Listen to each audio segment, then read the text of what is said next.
Hi hello, कैसे हैं आप सब लोग? Is the third technique this involves rewarding behaviour that please owner self री ब्लूपर #2 सेल्फ री इन्फोर्समेंट। हाँ, सेल्फ मैं मुझे केला पसंद है। सॉरी मतलब उस Yeah, boy. 2,000 years later. So now this time I am back with a chapter 2 in psychology, that is self and personality, and I will be reading through NCERT. तो NCERT से हम समझ जाएंगे कि क्या है self and personality. So first topic is what is self. ना self क्या है? अब सेल्फ बोलते तो the ideas the thoughts that you hold about the nature, about the world, or about ourselves also is termed as self. अब self आसान भाषा में बोले तो सेल्फ बोल रहा है कि एक इंडिविजुअल का जो अपना सोच है अपने बारे में, अपने एनवायरनमेंट के बारे में, या फिर अपने सराउंडिंग्स के बारे में, उसको हम सेल्फ बोलते हैं। तो self is basically two types, that is personal self, social self. अब पर्सनल सेल्फ क्या है? Personal self leads to the orientation in which one feels primarily concern with one self. मतलब आपके वो थॉट्स जो आपके कैरियर, आपके इंडिविजुअलिस्टिक अप्रोच को दिखाता है, या फिर आपके बाद जो आप अपने बारे में सोचते हैं, अपने कैरियर, अपने रिलेशनशिप्स, अपने अपने family, that is what about personal self. And social self क्या है? Social self emerges in relation with others and emphasises such aspect of life such as cooperation, unity, affiliation, sacrifice, support और sharing. This self values family and social relationship. अब social self क्या है? मतलब social self वो self है जो आपको qualities जो है ना, जो मतलब कोऑपरेशन की क्वालिटीज हो गया, मतलब शेयरिंग इज केयरिंग, ऑनेस्टी, ना कोऑपरेशन, जो आपको मिल बांट के जीना सिखाता है। तो वो क्वालिटीज और वो थॉट्स जो अपने आप में आपने स्टोर किया है, जैसे कि कोऑपरेशन हो गया, तो उस थॉट्स जो आपको एक सोशल आइडेंटिटी देता है कि आप किस सोशल ग्रुप से बिलोंग करते हैं, तो इसको बोलते हैं social social self. And now social self is also known as familial or relational self, क्योंकि वो वैल्यूज जो है ना, जो सोशल सेल्फ जो वैल्यूज आपको सिखाता है, वो आपको एक अच्छे फैमिली, एक अच्छे रिलेशनशिप को मेंटेन करने के लिए बहुत ज़रूरी होता है। बहुत ही एक छोटा चीज जो है आइडेंटिटी। ना आइडेंटिटी क्या है? Personality refer to those attributes of a person that make him or her different from other. मतलब क्या है? जो जो आपके एट्रीब्यूट्स होते हैं, जो आपके बिहेवियर हो गया, आपका स्टाइल ऑफ वॉकिंग हो गया, टॉकिंग हो गया, तो वो आपको जो एक दूसरे से हम अलग करते हैं, उसको हम बोलते हैं पर्सनल आइडेंटिटी। एक और सोशल आइडेंटिटी वो आइडेंटिटी है, और फिर वो एट्रीब्यूट्स, जैसे कि मैं हिंदू हूँ, मतलब क्या, मैं इस आइडेंटिटी से मैं अपने आप को एक कम्युनिटी दैट इज हिंदू को बिलोंग कर रहे हैं, that is what you call the social identity. अब एक बात जो है, सेल्फ का जो है ना, जो न्यू बॉर्न बेबी है, जो अभी पैदा हुआ है, तो उसका कोई सेल्फ नहीं है, क्योंकि उसके पास ना अपना खुद का कुछ आइडिया, अपने बारे में कुछ वैल्यूएशन या फिर कुछ आइडियाज, कुछ थॉट्स अपने सराउंडिंग्स के बारे में, फिर अपने बारे में कुछ भी नहीं होता है। तो इसके लिए सेल्फ जो है ना बाय बर्थ नहीं होता, वो इंटरेक्शन विद इन्वायरमेंट, उसका सोसाइटी हो गया, उसके फैमिली के साथ इंटरेक्शन हो गया, जब वो इंटरेक्ट कर पाएगा, अपनी फैमिली को देखेगा, तभी उसके अंदर थॉट्स जनरेट होंगे। तो इसी से ही सेल्फ जनरेट होता है। Now, what is self-concept? Now, self-concept है the way we perceive ourselves and the ideas we hold about our competencies and attributes is also called self-concept. मतलब कैसे हम अपने आप को समझते हैं, अपने आप के बारे में हम क्या आइडियाज़ रखते हैं, अपने मतलब मैं एक आइडिया रखता हूँ कि मैं एग्जाम्स में मैं चलो 90% में स्कोर कर लूँगा, मतलब मुझे आइडिया है और मुझे मुझे अपने आप पे विश्वास है कि मैं 90% कर लूँगा, तो ये है self concept. Now moving on to the next topic is self-esteem. अब self-esteem क्या है? The value judgment of a person about herself or himself is called self-esteem. अब self-esteem क्या है? मतलब मेरा वैल्यू, मुझे पता है यार कि मुझे ना अभी 90% नहीं आएगा, 80% आएगा, मैं उस बंदे से बेहतर नहीं हूँ, मैं शायद स्विमिंग स्विमिंग में अच्छा नहीं हूँ, स्विमिंग पता है कि मैं किन चीज़ों में अच्छा हूँ, किन चीज़ों में बुरा हूँ, मैं कितना कर सकता हूँ, कितना नहीं कर सकता। This is the value judgment of a person. यहाँ पर यही लिखा है सेल्फ एस्टीम में। So that is what about self esteem. Now self efficacy क्या है? तो सेल्फ एफिकेसी है कि देखिए कोई कोई लोग हैं जो अपने ऊपर जो विश्वास रखते हैं कि आप, मैं जितना मतलब मैं जितना क्या बोलते हैं उसको हार्ड वर्क करूंगा, मेरा लाइफ का आउटकम भी उतना ही अच्छा होगा। और कोई बंदा बिलीव करता है कि लाक और फेट ही एवरीथिंग है। मतलब लाक अच्छा होगा तो मेरा रिजल्ट भी अच्छा होगा, लाक अच्छा नहीं होगा तो मेरा रिजल्ट भी अच्छा नहीं होगा। ना सेल्फ एफिकेसी ने is based on Bandura's learning theory. तो बंडूराज लर्निंग थ्योरी क्या है? बंडूरा ने एक सिंपल चीज़ बोला कि मैंने, आपने और बाकी पूरे दुनिया के इंडिविजुअल्स ने एक दूसरे से ही बिहेवियर सीखा है। अब एक दूसरे से मतलब मैंने भी अपने पेरेंट्स से ही बिहेवियर सीखा है छोटे तक, जब मैं बहुत ही मतलब न्यू बॉर्न था, और आपने भी अपने सराउंडिंग से ही बिहेवियर से, that is what about Bandura's learning theory. अब सॉरी बेंडूराज नहीं, बंडूराज, हाँ Bandura. Self regulation, self regulation, self regulation refers to ability to monitor our own behaviour emotion, मतलब हम अपने बिहेवियर को कितना अच्छे से मॉनिटर कर सकते हैं। मतलब मैं अगर कुछ किसी भी सिचुएशन में आप बहुत ज़्यादा झगड़ा कर रहे हो, आपको समझ आ गया नहीं मैं बहुत गलत कर रहा हूँ, तो आप अच्छे से अपने इमोशंस को, अपने बिहेवियर को मॉनिटर कर सकते हैं, और आपने बहुत जल्दी अपने एपोलोजाइज कर लिया उस बारे में, तो आपका सेल्फ मॉनिटरिंग भी बहुत ज़्यादा है। सेल्फ मॉनिटरिंग भी बहुत ज़्यादा है। Now, what is self-control? Learning to delay or defer the gratification of needs is called self-control. Now, what is self-control? मतलब self-control मतलब आपको बोल रहा है कि देखो, मतलब आप कितना, देखिए लाइफ में सब कुछ आपको जल्दी नहीं मिलेगा। बिल्कुल सही बात है कि लाइफ में आपको कभी अपने डिजायर्ड टाइम पे ही आपको सब कुछ मिल जाता है, कभी उसका लेट भी हो जाता है, कभी जल्दी भी हो जाता है। तो सेल्फ कंट्रोल क्या है? अपने आप का एक कंट्रोल रखना कि ठीक है मुझे इस बार अच्छा मार्क्स नहीं मिला, तो शायद अगले बार मुझे अच्छा मार्क्स मिल जाए। तो मतलब क्या है कि डिले करना, कि आपको फर्क नहीं पड़ रहा है कि कितना भी देर हो जाए, आप कंटिन्यूसली हार्ड वर्क कर रहे हो अच्छे रिजल्ट या फिर अच्छे आउटकम्स के लिए। तो that is what about self control. So आपको सेल्फ कंट्रोल मतलब तो समझ ही आ ही जाए होगा। अब self instruction, self information, self instruction बोल रहे तो मतलब कि आप अपने आप को इंस्ट्रक्ट कर रहे हो कि हाँ ऐसे बिहेव करो, ऐसे ऐसे ऐसे एक चीज़ को करो। मतलब क्या है, आपके ऊपर बहुत अच्छा कंट्रोल है, आपके इमोशंस के ऊपर बहुत अच्छा इंस्ट्रक्शन आप दे पा रहे हो अपने आप को। Self reinforcement is the third technique, this involves rewarding behaviour that present को सेल्फ री ब्लूपर #2 सेल्फ री इन्फोर्समेंट, हाँ सेल्फ री इन्फोर्समेंट, हाँ इज द थर्ड टेक्निक। इसको बोलते हैं कि आप, अगर मैंने अपने आप से बोला कि हाँ चलो मुझे अगर एग्जाम में 90% मिल जाए, तो मैं अपने आप को एक बैट गिफ्ट करूंगा, मतलब अपने पैसे से एक बैट गिफ्ट करूंगा जिससे मैं खेल पाऊंगा, ठीक है। तो आप इससे ना बहुत ज़्यादा मोटिवेट हो जाएंगे कि हाँ मुझे अच्छे से पढ़ना पड़ेगा, तभी मेरे पापा या फिर मैं खुद अपने लिए कुछ खरीद सकता हूँ जो आपके बहुत पसंद है। तो that is what about self enforcement, मतलब आपके मतलब आपने आपको गिफ्ट देना, और अपने अपने आप के गिफ्ट देना जब आपका रिजल्ट और जब आपका क्या बोलते हैं उसको बिहेवियर जो है और जो अपना हार्ड वर्क ने किया है वो बहुत ही अच्छा होगा। तो दैट इज़ व्हाट सेल्फ री moving on to next topic is personality. ना पर्सनालिटी क्या है? अब पर्सनालिटी वो कैरेक्टरिस्टिक्स है और जो वो बिहेवियर टाइप का पैटर्न है जो एक बंदे में चेंज नहीं होता। मतलब मैं अगर बोलूँ तो मैं हमेशा बहुत ज़्यादा हंसता हूँ तो मैं रियल लाइफ में बहुत ज़्यादा हंसता हूँ और वीडियोज़ में भी ऑब्वियसली। सो तो मतलब पर्सनैलिटी का मतलब है कि मैं बहुत ज़्यादा हंसता हूँ, और ये मेरा जो है मेरा मतलब क्या बोलूँ, शायद जन्म से ही है, मुझे पता नहीं। बट बहुत टाइम से मैं बहुत ज़्यादा हंसता हूँ, मेरे फ्रेंड्स भी बोलते हैं कि मैं बहुत ज़्यादा हंसता हूँ। मतलब वो कैरेक्टरिस्टिक्स जो आपको मतलब आपको डिफाइन करता है कि हाँ ये बंदा बहुत ज़्यादा हंसता है, मतलब क्या। और वो और जो कैरेक्टरिस्टिक है ना कि मेरा हंसना एक मेरा कैरेक्टरिस्टिक हो गया, वो चेंज नहीं होता। मतलब बहुत ही कम चांस है कि चेंज होगा। मतलब आप सब सिचुएशन में तो नहीं हंस सकते ना, कि अगर आपका भगवान ना करे कि फैमिली में आपका किसी का देहांत हो गया, तो आप तो उस सिचुएशन में नहीं हंसेंगे। मतलब कुछ केस में सिचुएशनल फैक्टर्स की वजह से आपका चेंज हो सकता है, but more over it is same in normal life, it is same. That is what is called personality are those characteristics of a person which makes him different from others and a relatively stable characteristics। अब personality का मतलब आपको समझ आ जाएगा, और ए definition NCERT ने दिया है। सो पर्सनालिटी जो है ना, वर्ड जो है ना पर्सनालिटी का, और पर्सनालिटी ने डिफाइन मतलब उसको क्या बोलते हैं उसको, हाँ डिराइव्ड, हाँ पर्सनालिटी को डिराइव किया गया है पर्सना वर्ड से। हाँ पर्सना वर्ड मतलब एक वर्ड है। पर्सना का मतलब है जैसे कि मास्क हो गया, हाँ मेरे पास मास्क है, वेट। 2,000 years later. तो पर्सना का मतलब है कि मास्क, जो रोमन थिएटर है ना, जो रोम में, रोम एक कंट्री है, तो रोम में जो एक्टर्स यूज करते हैं उसको बोलते हैं पर्सना। अब पर्सना, मेरे पास एक मास्क है जो मतलब बिल्कुल ही पर्सना है। तो ये देखो, हेलो से हाय, हेलो कैसे हैं आप सब लोग, मुझे एक्टिंग नहीं आती है हे।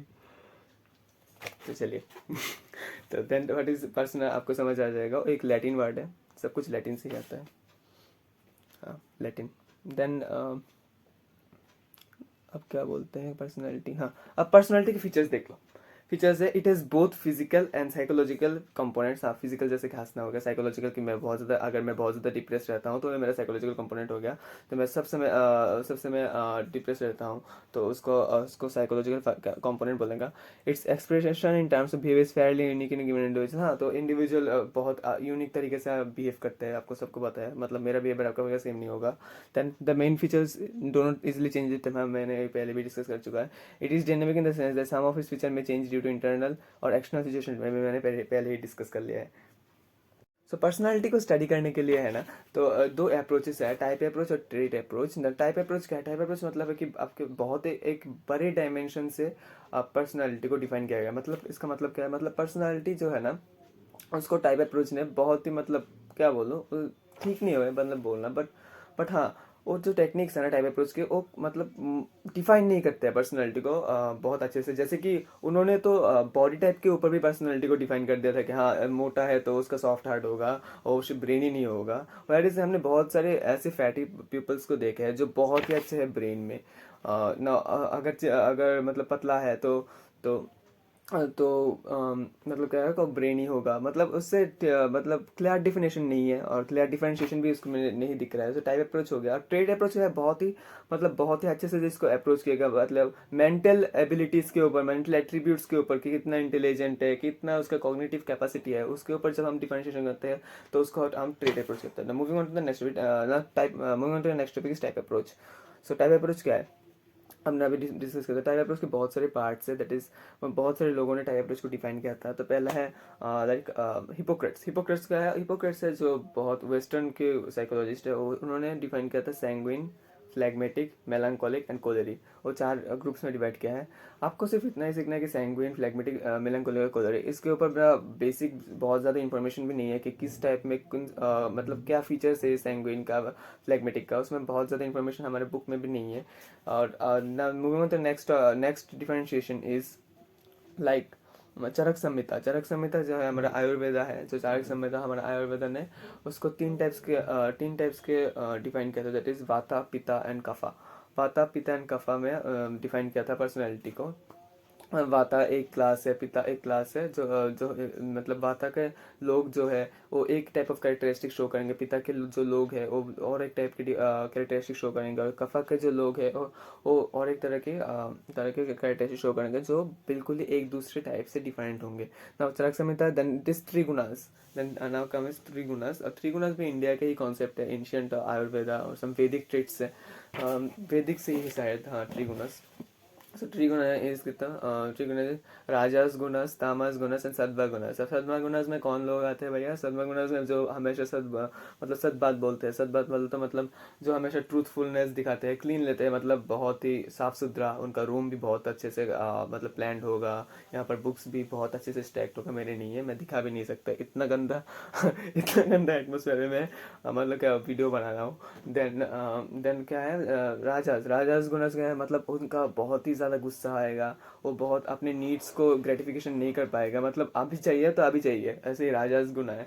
अपना तामास गुना है एरोगेंस, मतलब नहीं यार नहीं करेंगे, छोड़ दे, अब क्या ही हो जाएगा। एरोगेंस हो गया, या फिर इग्नोरेंस हो गया, या फिर सारा दिन मतलब laziness, that is what about राजस। तामस, दैट इज व्हाट तामस।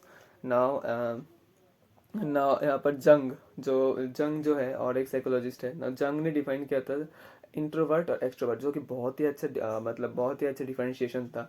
जो बहुत ही अच्छा डिफरेंशिएशन था, जैसे इंट्रोवर्ट और एक्सट्रोवर्ट। इंट्रोवर्ट वो लोग हैं जो अपने घर में रहते हैं, ज़्यादा बात नहीं करते, जो यूट्यूब पे भी नहीं आते मतलब वीडियो बनाने। और एक्सट्रोवर्ट्स वो लोग हैं, हाँ, और एक्सट्रोवर्ट्स वो लोग हैं जो बहुत ही आउट गोइंग है, फनी है, जो लोगों से घुलना मिलना बहुत ज़्यादा पसंद करते हैं, एक्सट्रोवर्ट्स। मैं एक एक्सट्रोवर्ट हूँ ऑब्वियसली। देन नेक्स्ट जो किया था वो शेल्डन ने किया था बॉडी टाइप के ऊपर, दैट इज एंडोमॉर्फिक, मेसोमॉर्फिक और एक्टोमॉर्फिक। जो लोग जिम जाते हैं इसके बारे में मैं 100 गारंटी देता हूँ कि इस टॉपिक के बारे में आपको बहुत ज़्यादा पसंद है, मतलब बहुत ज़्यादा पता होगा। Endomorphic, mesomorphic and ectomorphic.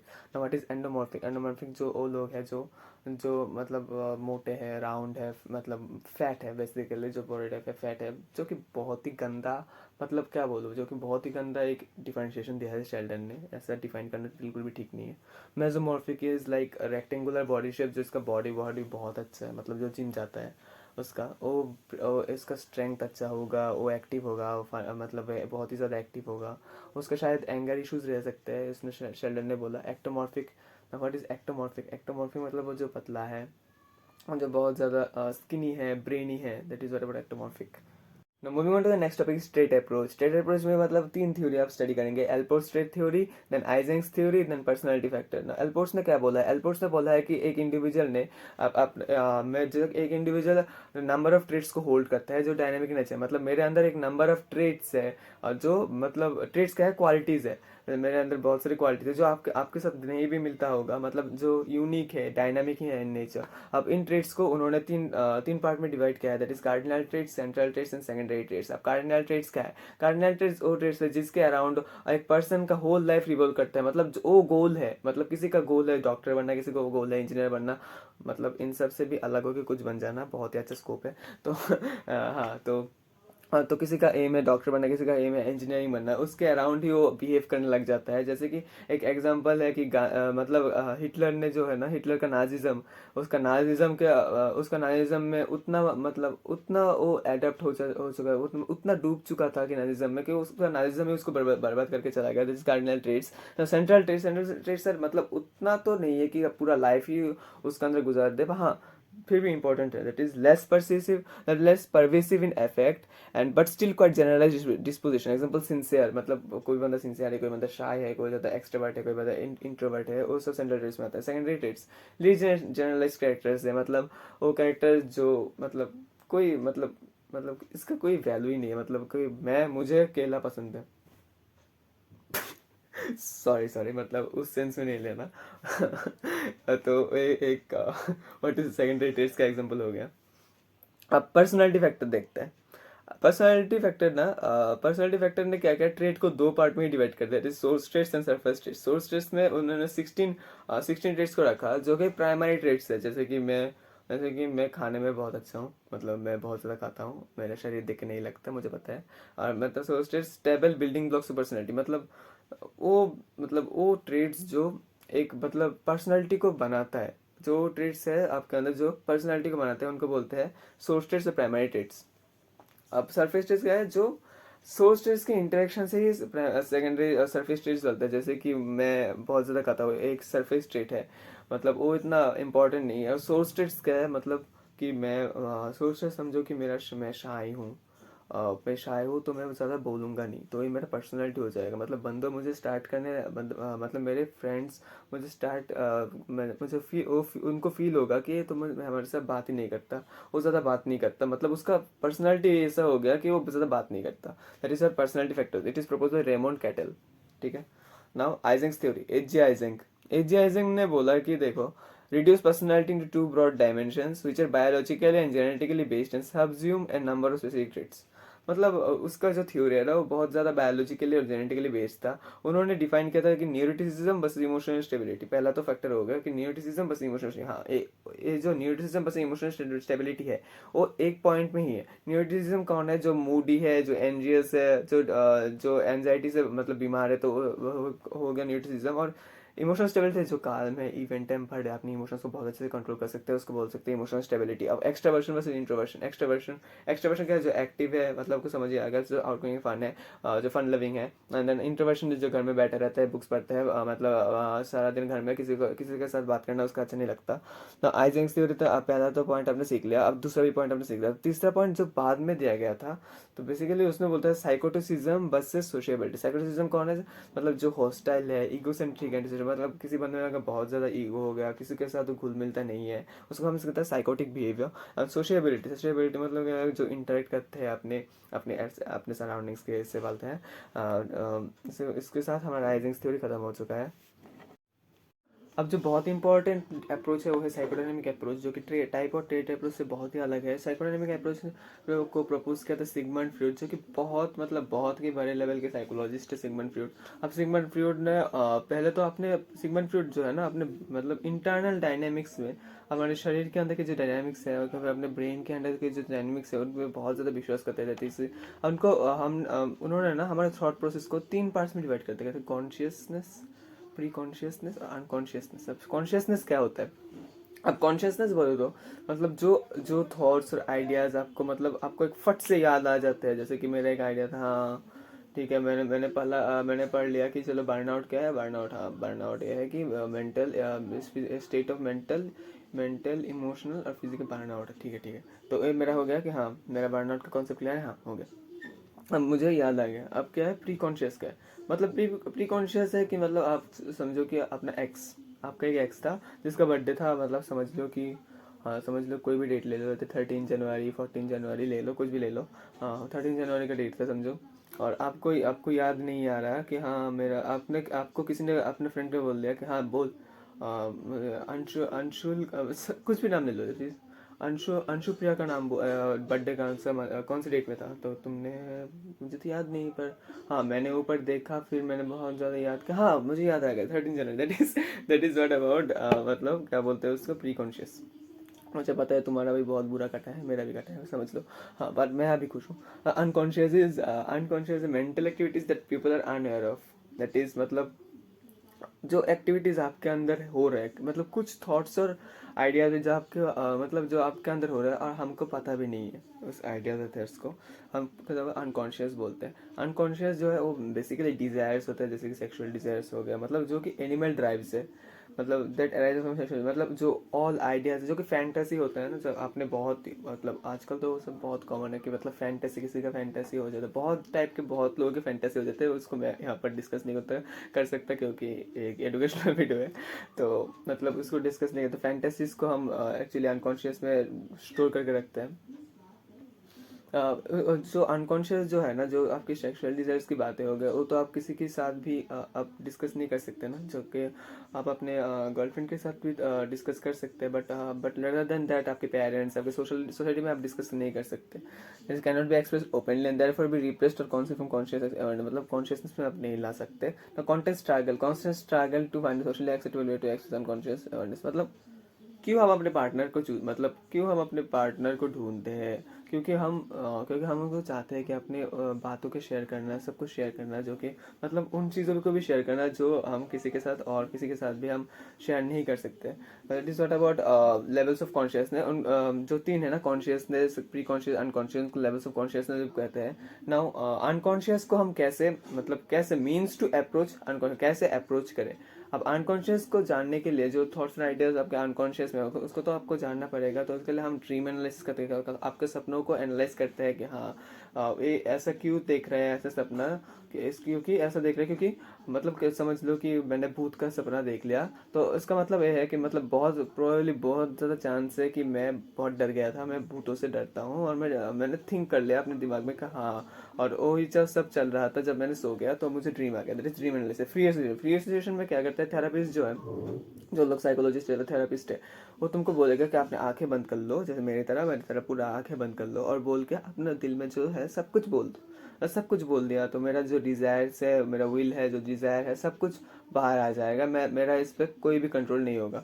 Now that is analysis of errors, मतलब जो मतलब मिस प्रोनाउंसिएशन है, मतलब फॉरगेटिंग है, जो भूल जाते हैं कभी कभी, जो जिसके ऊपर वो फ्री एसोसिएशन हो जाता है तो भूल जाता है, तो वो भूल को ठीक करना। अब साइको एनालिसिस क्या है, साइको एनालिसिस है एक थेरापेटिक प्रोसीड्यूर जहाँ पर the basic goal which is to bring repressed unconscious material to conscious, मतलब एक ऐसा थेरेपी देने का प्रोसेस है जहाँ पर आपके अनकॉन्शियस जो मटेरियल्स है, थॉट्स है, डिजायर्स है, आइडियाज है, उसको कॉन्शियसनेस में लिया जाता है, that is what was psychoanalysis. The structure of personality, now Freud given imaginary dimension or division of mind, it believed in internal dynamics which can be inferred from the people from the ways people behave। अच्छा मतलब एक बंदा जैसे behave करता है, इसके ऊपर हमको पता चल सकता है कि उसके अंदर कौन सी कॉम्पिटिंग फोर्स बहुत ज्यादा है। कॉम्पिटिंग फोर्स क्या है, अब सिगमंड फ्रॉइड ने तीन कॉम्पिटिंग फोर्स को डिफाइन किया, that is id, ego and super ego, which is most important to your exam perspective.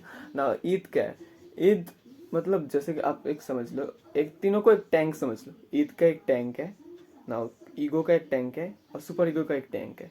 आपने तीन टैंक समझ लिया। ईद वो टैंक है जिसमें आपका सारे मतलब वाइल्ड आइडियाज, फैंटेसीज हो गया, वाइल्ड आइडियाज होगा, डिजायर्स होगा, जो कि सेक्सुअल डिजायर्स है, जो आपका सेक्सुअल डिजायर्स है, वो सब अपना ईद को मतलब स्टोर करता है। मतलब उस ईद जो है ना, जो ईद का टैंक है, वो मतलब एक ही चीज पे फोकस्ड है, that is about your sexual desires. ना ईद के जो अंदर ईद चाहता है ऐसे काम करना कि कि उसको ना रियलिटी का कोई फ़र्क ही नहीं है। कहाँ रियलिटी, मुझे कुछ भी रियलिटी के बारे में मतलब केयर ही नहीं है उसको। आपको सिर्फ वो गाइड करेगा अपने सेक्सुअल डिज़ायर्स की तरफ। Now that is about Eid. Now Eid हो गया। अब ईद जो है ना वो प्लेजर प्रिंसिपल पे काम करता है। और कई बार पूछा जाता है कि किस प्रिंसिपल पे ईद काम करता है, तो ईद है प्लेजर प्रिंसिपल पे काम करता है। मतलब ईद जो है ना वो समझता है कि एक इंसान हमेशा प्लेजर को सीख करता है और पेन को अवॉइड करता है, जो कि कहीं भी मतलब जो कि सही भी है कुछ कुछ की। मतलब हम हार्ड वर्क नहीं करना चाहते, हम पेन मतलब हम अपने पेन को फील नहीं करना चाहते, हम हमेशा आराम या फिर प्लेजर, अपने आप को प्लेजर देना चाहते हैं। That is what about the pleasure factor. Now now ये बहुत ही अनरियलिस्टिक है और मोरल वैल्यू सोसाइटी और अदर इंडिविजुअल के बारे में कुछ भी नहीं सोचता। ईद सिर्फ अपने बारे में, अपने सेक्सुअल डिजायर्स के बारे में सोचता है। What is ego? ईगो क्या है? Ego seeks to satisfy individuals instinctual needs in according to reality. मतलब वो ईद को वह बहुत ही सही डायरेक्शन में, मतलब सही डायरेक्शन में मूव कराता है। जैसे ईगो क्या है? जो जो ईद को समझाता है। ईद को समझ लो कि ईगो में जो आइडियाज है ना, अपने ईगो के टैंक में जो आइडियाज स्टोर किया है वो एक गाइडिंग फोर्स है ईद के लिए। मतलब ईद को वो समझाता है या फिर ईद को गाइड करता है एक मोर बहुत ही मतलब मोर स्पेसिफिक डायरेक्शन में वो गाइड करता है कि देखो उनके बारे में ऐसा मत सोचना, वो बड़ी है, उसके बारे में उसने नहीं सोचना, मतलब सेक्सुअल डिजायर के बारे में नहीं सोचना। और ईगो जो है अपनी रियलिटी की तरफ उसको टर्न कराता है, works on the reality principle and directs the eat towards more appropriate of behaving patient and reasonable। हाँ मतलब आपको पता है कि क्यों इंडिया में इतने ज़्यादा रेप केस हमको देखने को मिल रहा है? क्योंकि सम पीपल थिंक दैट मतलब अपने गर्ल्स को, मतलब सोसाइटी के गर्ल्स को मतलब रेस्पेक्ट ही नहीं करते, उनको सिर्फ ऑब्जेक्टिफाई किया जाता है एज ए सेक्सुअल। मतलब अपने सेक्सुअल डिज़ायर्स को शांति करने के लिए उनका इस्तेमाल किया जाता है। बस सिर्फ ऐसे कुछ लोगों का सोच है जो कि बहुत गलत है। मतलब इन सोचों को तो मतलब पूरी कंट्री से ख़त्म करना ही चाहिए। तो इसके मतलब उन लोगों पे है ना जो रेपिस्ट है, उनको उनके पास ना ईद बहुत ज़्यादा होता है, मतलब ईद का इफेक्ट बहुत ज़्यादा होता है as compare to ego. Now what is super ego? Super ego is moral branch of functioning. मतलब सुपर ईगो में वो आइडियाज़, वो टैंक है ना, सुपर ईगो का टैंक हमने बनाया था इमेजिन करके। तो उन पे उन आइडियाज़ को समझ लो कि मतलब ऑनेस्टी हो गया, मतलब केयर करना हो गया, वो सब अपने क्या बोलते हैं सुपर ईगो में स्टोर्ड होता है। controls the id by internalizing the parental authority process of socialization। मतलब आप जो नेचुरली जो ऑनेस्टी का कॉन्सेप्ट है, या फिर आप कोई भी मॉरल वैल्यूज हमको हमारे पेरेंट्स भी सिखाते हैं, अपनी सोसाइटी भी सिखाते हैं, तो that is why we call super ego the process the parental authority. The parental authority है मतलब वो सबका बाप है कि ईद को भी डायरेक्ट करेगा, ईगो को भी बहुत ही अच्छे से और भी रिफाइंड तरीके से गाइड करेगा। Super ego.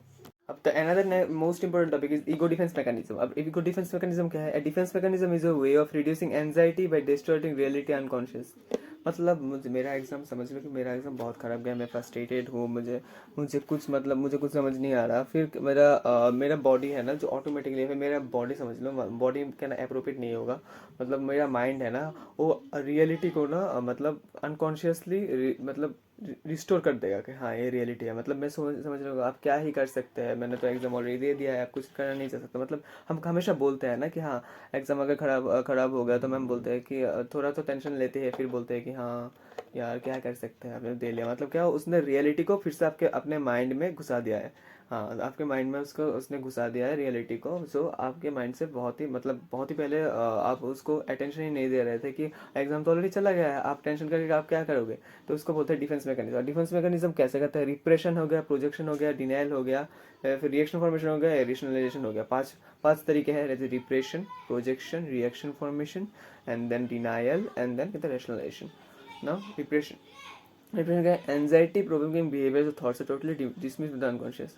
रिप्रेशन क्या है? मतलब एंजाइटी प्रोवोकिंग थॉट्स है, जो थॉट्स आपको एंजाइटी देते हैं कि छोड़ यार मेरा एग्जाम ठीक नहीं है, अब छोड़ यार मतलब कहाँ से आ गया वो जो है ना जो रियलिटी को अपने दिमाग में घुसा देगा। अब छोड़ यार एग्जाम में चला गया, मतलब क्या होगा? रिप्रेशन। मतलब टोटली डिसमिस कर दिया उसके थॉट को, मतलब टोटली क्लीन बोल्ड, जिसको बोल सकते हैं कि हाँ क्रिकेट की भाषा में क्लीन बोल्ड। एंजाइटी बिहेवियर्स को अपने क्लीन बोल्ड करते हैं अपने माइंड से।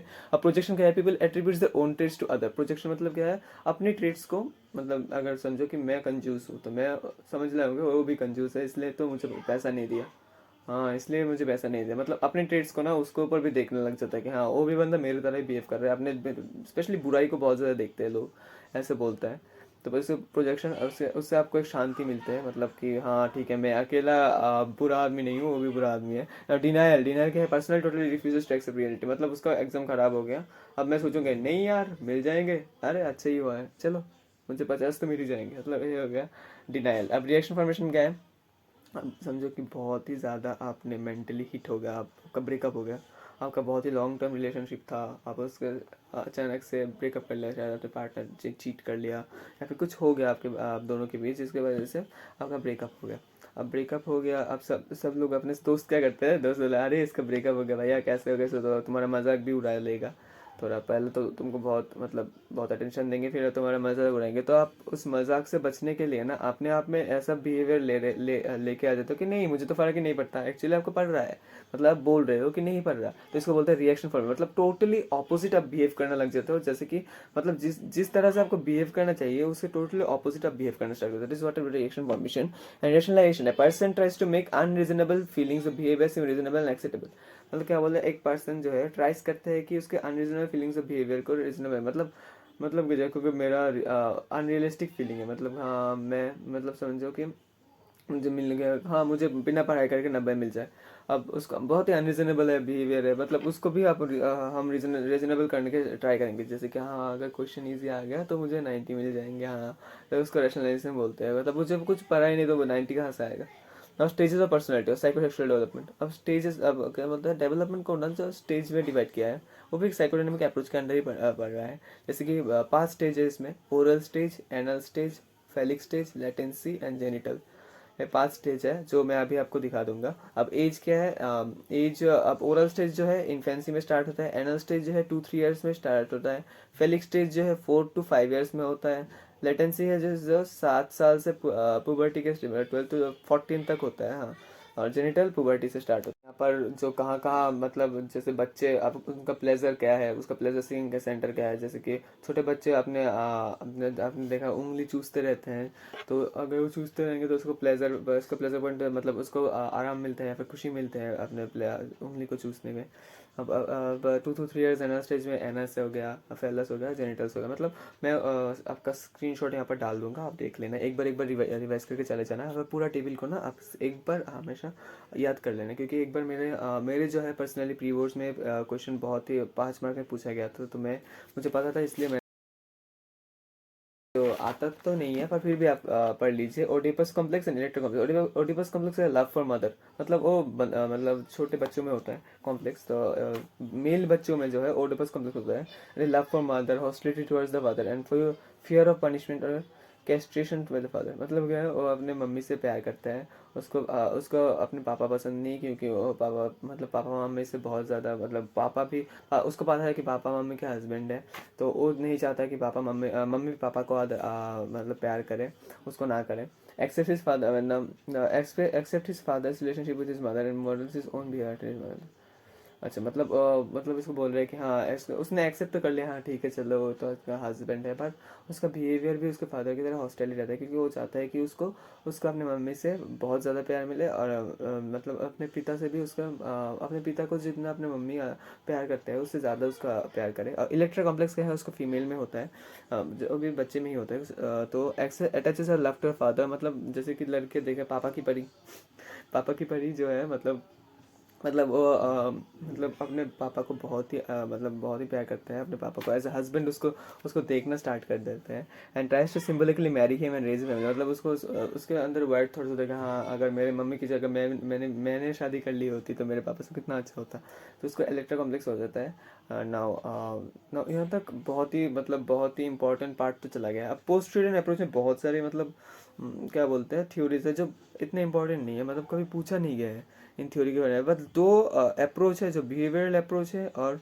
कल्चरल अप्रोच है, वो 2 अप्रोच है जो बहुत मतलब इंपॉर्टेंट है। अब पोस्ट स्टूडेंट अप्रोचेस कहाँ से है, मतलब सम साइकोलॉजिस्ट से दैट नहीं फ्रूट का तो पूरा मतलब फ्रूट का पूरा डिफरेंशिएशन ही मतलब सेक्सुअल डिजायर्स के ऊपर कर दिया, या फिर बहुत ही मतलब एनिमल्स के मतलब वो रियलिटी को देखा ही नहीं, मतलब फ्रूट ने कि रियलिटी क्या है, मतलब बहुत सारे पॉइंट्स को उन्होंने मिस कर दिया, जैसे कि the theories are largely based on case studies, the लेकर, मतलब उसने केस स्टडी के बंदे में या फिर मतलब और ये जो है ना, जो फ्रूट का जो थ्योरी था वो मतलब मेल डोमिनेटेड था, उसने सिर्फ लड़कों पे एक्सपीरियंस किया था, लड़कियों पे नहीं। तो लड़कियों के बिहेवियर के बारे में वो कैरी नहीं कर रहा था, तो इसलिए क्रिटिसिस किया था उसने साइकोडायनामिक थ्योरीज को, बाकी सब साइकोलॉजिस्ट ने मिलकर।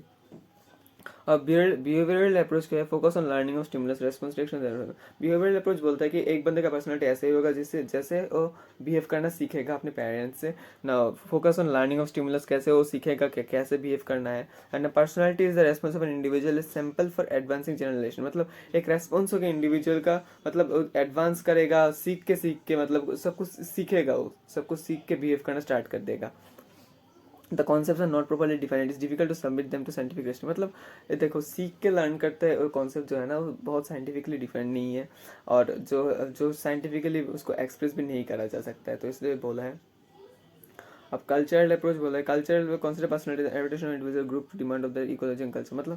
मतलब बोल रहे हैं कल्चरल अप्रोच बोलते हैं कि मतलब मेनली जो बात है कल्चरल अप्रोच की, बोलता है कि बिहेवियर ऑफ ए पर्सन ऐसा होता है कि उसका कल्चर और सोसाइटी को बहुत अच्छा लगे, और कल्चर और सोसाइटी में उसका कल्चर और सोसाइटी उसको एक्सेप्ट करे। That type of behaviour is present in individual, जो कल्चर और पर्सनैलिटी, उसके कल्चर पर्सनैलिटी मैच कर रहा हो। That is cultural approach. That is what about chapter 2, and more or less it is the complete syllabus of chapter 2 मैंने cover कर दिया है। आप सिर्फ पोस्ट स्टूडेंट अप्रोच जो है ना, वहाँ पर थ्योरी जो है इतना ज़्यादा इंपॉर्टेंट नहीं है, बस एक बार रीडिंग मार के चला जाना। जैसे मिनेसोटा हो गया, उसका एक रीडिंग मार देना बस, हाँ इतना ही है।